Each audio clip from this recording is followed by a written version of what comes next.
E pautuke en ikruok duto ni kare motelo ne piem mag ndigni mag Afrika mabiro timore juma manyien e counties ma Nandi, Uasin Gishu kod Elgeyo Marakwet. Tukego dhi bedo kind tarik 9 nyaka 13 e dwe ni mar 10. Maromo joriemb ndigni mawuok e pinje 24 dhi yuoro e tukego ka tim mar Morocco mokwongo chopo e pacho kae. Joriemb ndigni 42 mag Kenya dhi donjo e piem makamano. Jok matiyo ga paya ma Nairobi kochomo Nakuru okwa mondo omany yore mamoko e thuolono ka bende ibiro lorgi kuom ndalo 5 mar chiwo thuolo ne piem makamago.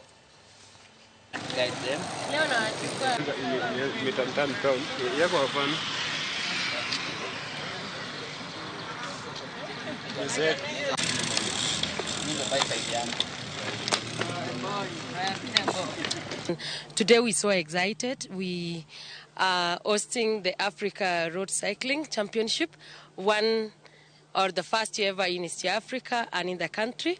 And as a county, we are so excited. We're looking forward. And yes, we are prepared. We have our teams ready.